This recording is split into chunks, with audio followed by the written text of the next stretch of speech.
morning guys. Time check is 10:37 ng umaga and I am driving. Free ako today but meron akong training about sa paglift ng mga patients gamit ang machine.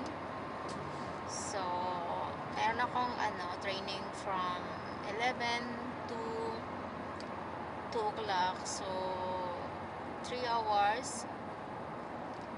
And after that, magkikita rin kami ng mga co-workers ko dito. And after that, magdiretso ako sa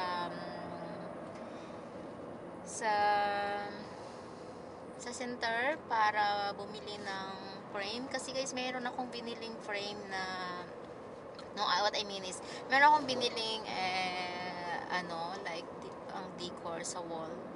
So akala ko may frame na siya na included doon sa price, pero hindi pala. So kailangan ko lang siyang bilhan ng frame para ko na siya ma-display. So I'm planning na ihang doon sa my room namin. Kasi sabi ng anak kong babae, yung room doon namin is boring. So yun, ilagay ko yun. Maganda siya, 3 klase, and I'm thinking about buying yung gold color siguro na frame or white. So I think gold is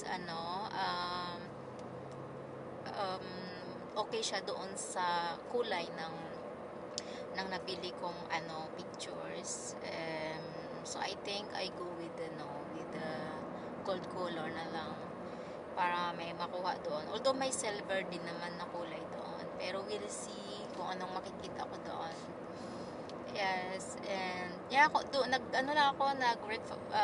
branch lang ako ng 2 sunny side up na eggs and isang avocado and isang banana and 1 brown bread. Yun lang yung nakain ko. I hope hindi ako gutumin ng 3 hours kasi kumain ako mga quarter to 10 na so medyo early. And then yeah, parang every time naman nakain ko, hindi lumalabas. Alam mo yun, lumalabas naman. So hindi tumatagal yung food ko sa tiyan. I mean, siguro itong kahapon pa to, pero kasi ako ba yung parang everyday talaga ako nagpo-poop. Yeah. And sometimes when I realize na when I'm getting older na talaga, umiiba na din yung taste ko pagdating sa food, kasi ayaw ko yung salty na food. And na-realize ko din na pag nag-mix ako ng ma-oily na food and ma-oily na food, so medyo sensitive yung tiyan ko. Kailangan ko mag-toilet niyan. At kung kakain man ako ng sweets tapos may halong oily foods, yun din, iba na talaga yung ko ba while I'm getting older. Umiiba na yung pag-intake ko ng food. Sensitive na siya. Pati yung pandinig ko sensitive na, kasi pagbukas ng pinto sa bahay, sa gabi, maririnig ko. Kaya ewan ko. Nakakainis. Masyadong sensitive lahat. So it takes 21 minutes drive from bahay tsaka dito sa training site ko. Not site, pero sa training place ko. Hindi ko alam kung andito na yung mga kasama ko, pero darating ako ng 10:51, so I have 9 minutes. Pero I think may parking naman dito, kasi medyo malapad naman yung parking place nila. And yes, bibili pa pala ako ng sinulit na blue. Nga pala ako dyan ng extra na kulay, kasi meron akong blue doon sa bahay, pero hindi naman siya same color doon sa kinakailanganin ko. So kaya magtanggal ako ng maliit na sinulid para yun yung i-compare. So, yes, nakabook nga pala kami na guys ng ticket for travel namin. Nasa Manila kami, and then yung 1 week namin na travel out of the country. So, nakabook na kami, and actually, medyo disappointed ako doon kasi nung nagbook kasi ako sa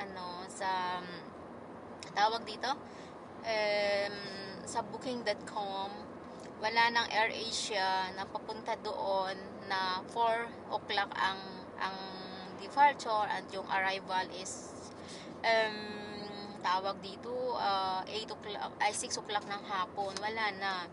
So kaya nag-go ako doon sa yung madaling araw guys, I mean 11 yata yun ng gabi pala. And then darating kami doon is like 1 o'clock na ng madaling araw pagka next day. So 3 hours lang naman ang biyahe from Pinas. Nga lang kasi ba, yung alam mo yon na dapat yung ano nyo na dating 6 o'clock ng hapon, at least may magawa pa sana kayo ng buong gabi ba, pero wala kasi nasa airport kayo. Nanghihinayang ako. And then yung yung pauwi naman namin, naman kami, like kailangan namin yung arrival namin is madaling araw din ng 2 o'clock. Ang dating namin sa Manila pabalik is oras ba yun? 4 o'clock ng umaga. Kaya pangit. Cebu Pacific kasi yun siya. And then after nung nabook ko, tiningnan ko uli, mayroon ng AirAsia na 4 o'clock ang depart, at ang ang arrival is 6 o'clock. 6 o'clock. So tinawagan ko ngayon yung site na pinag-anuhan ko ng ticket kung pwede ko bang ma-change yung airlines. Hindi daw pwede. Tapos kung i-cancel ko yun, hindi ko alam kung pwede ko siya i-cancel yung airlines na yun, and mag-book ako ng panibago. I-check ko pa kung may refund siya, or kung ang nabili ko kasi parang value pack so parang mayroon siyang refund. Actually, pwede kong kausapin yung agent ng Cebu Pacific kasi mas gusto ko sana na na at least hapon doon darating sa pupuntahan namin. Pero sabi nga ng asawa ko, ayaw mo na, wag ka nang tumingin kasi ma-stress lang daw ako na i-compare ko ba. Pero I'll try na kontakin yung agent na Cebu Pacific kung magkano ang cancellation, yung refund, kung magkano ang i-refund sa amin yung cancellation. Hindi ko pa alam. Kaso kasi magko-conflict siya doon sa yung whole na package na kinuhaan namin, so magko-conflict siya doon. Hayaan ko na lang din siguro kasi para tapos na, wala na akong ibang iisipin. Kaluga.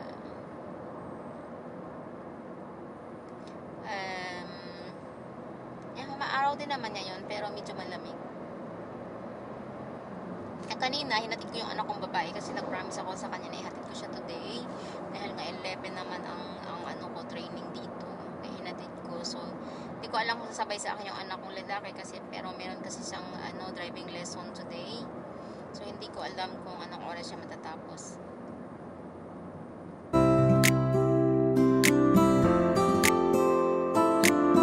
So guys, bahay na tayo, and ito ang nabili ko. Today, dumaan ako sa store kasi gagawa ako ngayon ng dinner namin. Maging dinner lang naman namin ngayon is yung ito ba, yung tortilla wraps. Tapos tomato, and ito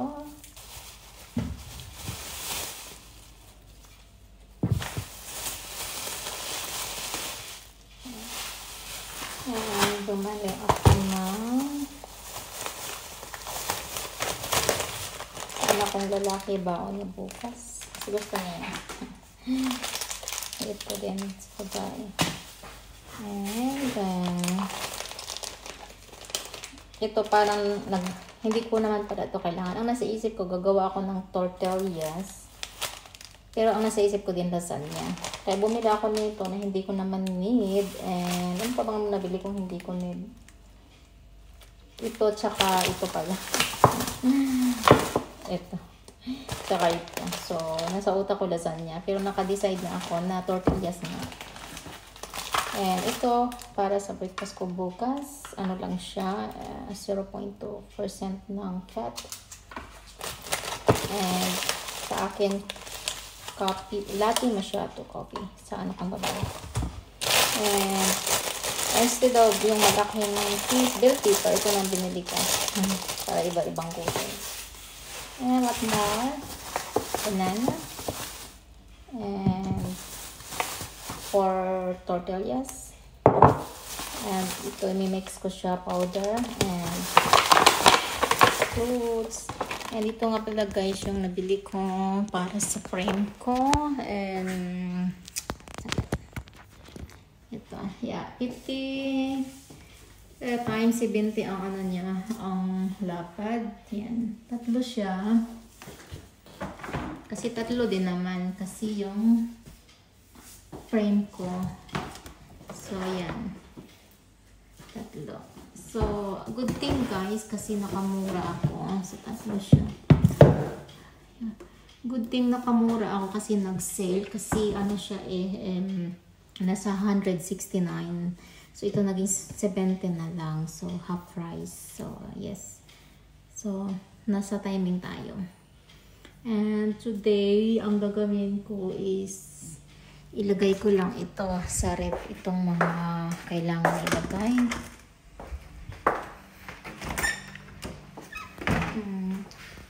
Itong coffee.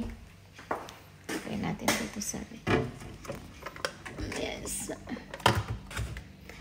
Okay, ano din pala. Okay. So, ito, meron. Tingnan mo, nagdoble. Ito pala gamitin ko na lang muna. Bumili pa ako ng isa. Meron pala. Meron pa pala nun. Ito na lang i-keep ko. Kasi kumakain naman na ako ng tomato. So, ito dito lang to. Ito, i-rep natin. Para ready for tomorrow. Yan. Ano pa yung i-rep natin? Ito. Wala naman na atang i-rep na banana yan. Ito pa pala yung vanilla. I-rep natin. Tsaka yung banana. So, may avocado naman ako dito. So, i-ano ko na dito siya. Ayan. Ayan lang. So, ngayon, ito yung ano, nag-sale lang din siya. Kaya ako nalutuin. Ito, i-rep natin yung grapes din. Masarap itong grapes.